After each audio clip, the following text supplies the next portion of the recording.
Magic. All right, guys, welcome back to Sucks Cricket, which is your daily dose or weekly dose, not daily. I mean, we're not that good. And I think today we're going to talk about just the recently concluded England and India test game at Lords.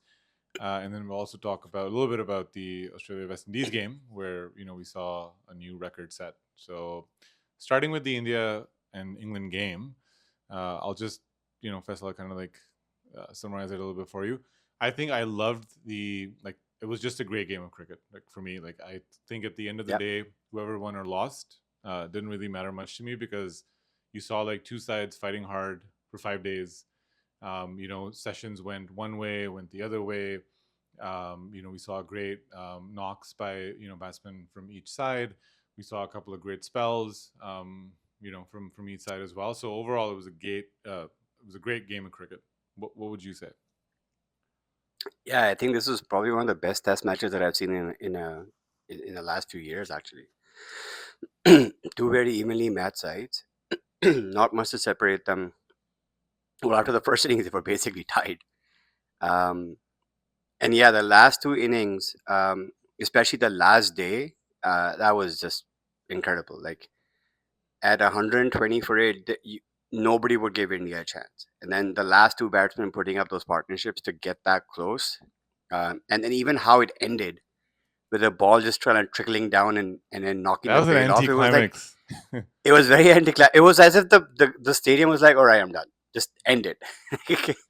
You can't have more Like twists." that last wicket was not deserving of the game that we saw. I think it was such a Yeah. stupid wicket. Like it was just because I just saw it and I was like, oh man, like that. Because like if it had been more of like a maybe Archer, if he'd taken that wicket, that would have been great. Or if Jadeja had finished it off too. Because I think, and that's where I think experience did matter a lot, right? Like that's where you see that whoever can sort of like calm the nerves.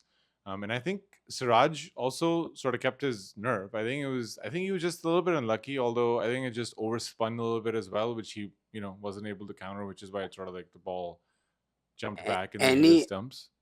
any other day that would have not happened. Like there were a million ways that could have never been given out. Like the ball wouldn't have turned back. The pace that it trickled down, it should not have knocked the bail off. We have seen fast bowler hit stumps and bails not moving. Yeah. It was just like, and I don't think even the England players were like, believe that actually this is how they won the match. Yeah, yeah, exactly. Because It was very anticlimactic. yeah, because when it's like 22 runs, I think it was just anybody's game. And I was talking to one of my friends, and I was just like, man, at this point, like whoever wins, it doesn't really matter. It was just like a really good game of cricket, and I think they listened to us as well because our previous episode, when that game ended, the second game, which India won convincingly. Hmm. Our title had been like England needs Archer, and they got Archer, right? And Yeah. you instantly saw what they were missing, which was like pace, swing as well, but generally just his attitude and like the way that he bowls. There's like those well-directed short balls. And he's also pretty fast, so I think that really sort of like set the tone for them.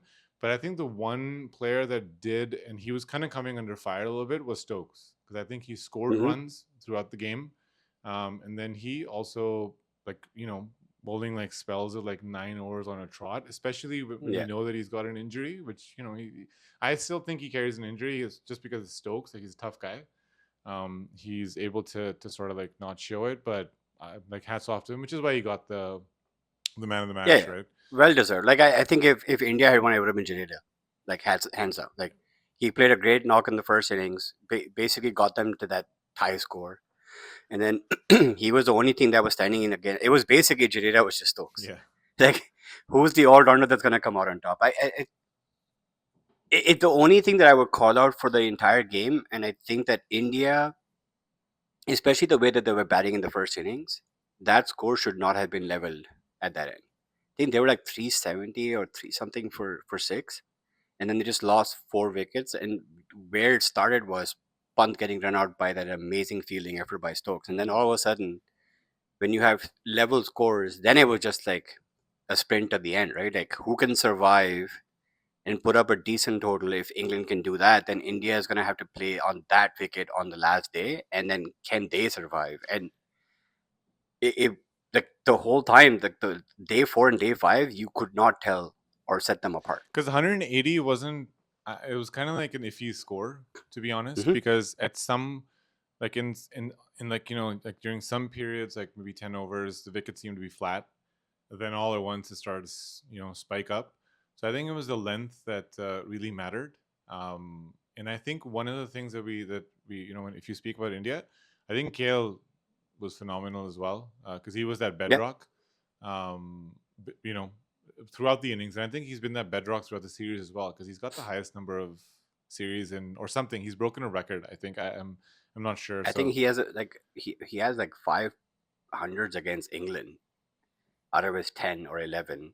And I think he has like 2 or 3 of them at Lords. yeah, he loves Lords. Yeah, yeah. So Like Cahill really batted well. Joe Root really batted well in the first innings. It was like for they actually had an answer for each player. Like Cahill, Root batted well, got England to 380. They should have scored more, but they collapsed.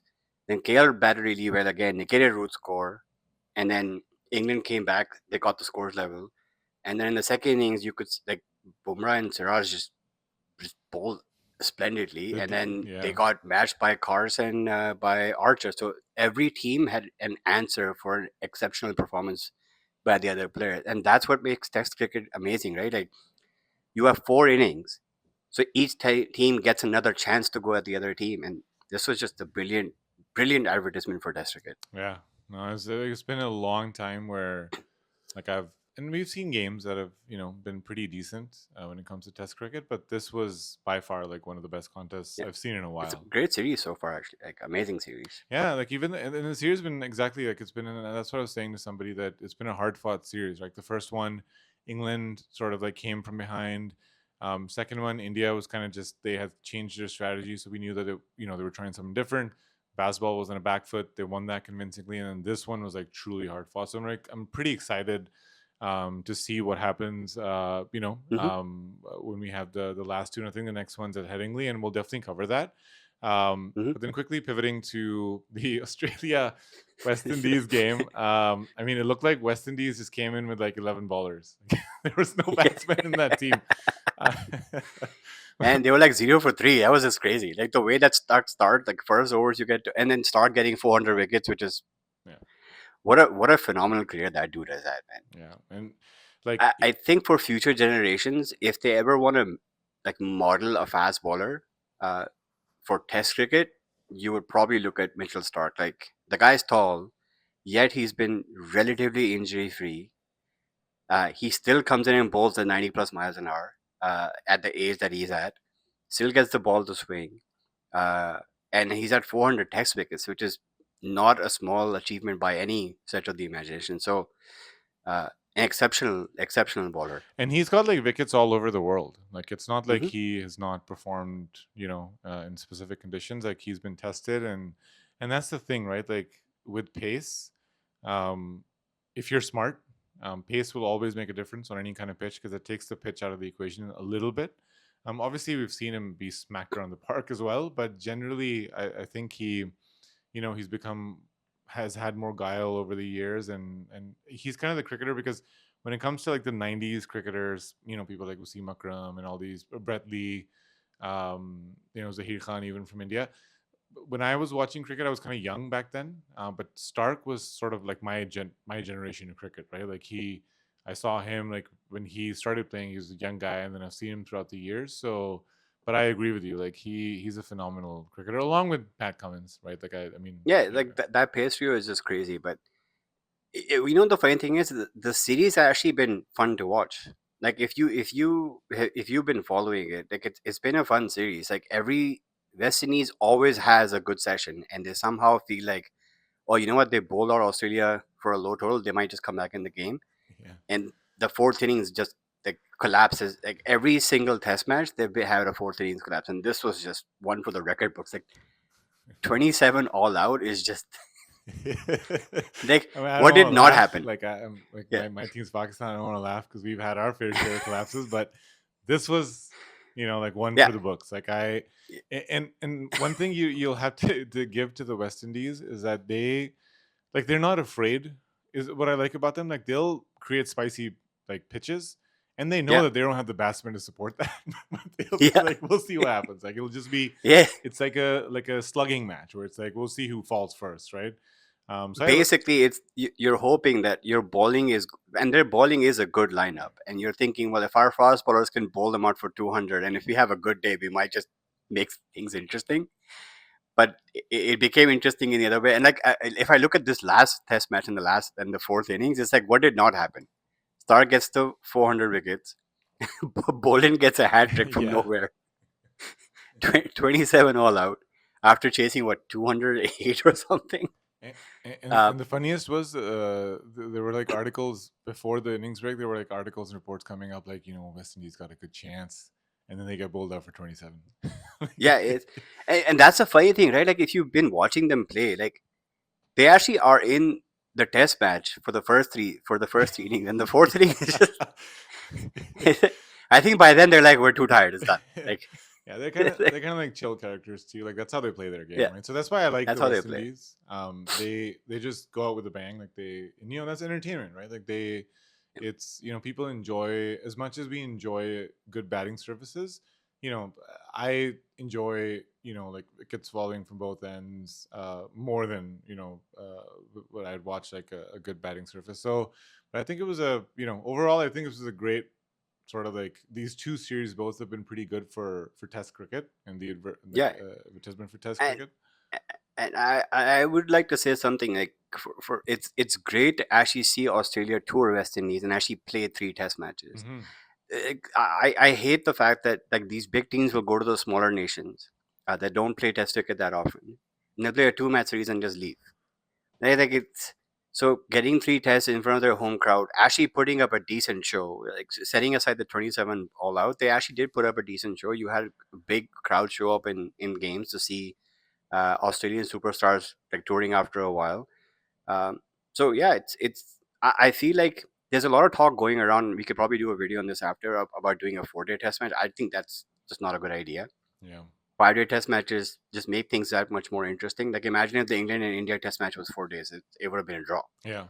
So 5 days is just good. It's a good balance, and if bigger teams will tour teams like West Indies and Sri Lanka and Ireland and yeah, like and give them more chances by playing longer series, you will see the general quality go up. And I Yeah. think that is very much No, needed. I agree. I think that's the only way to improve is to play, against teams that are better than you. So I think, Yeah, that, and we'll definitely do a video on this. But I think that the two games in this series, the two series, have definitely been sort of like, like it tells you why you need Test cricket and why you need like Test cricket in its purest form, which is like 5-day cricket.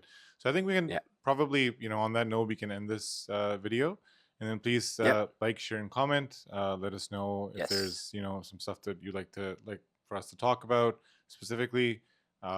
Please give us your feedback in the comments, and we'll see you guys next time.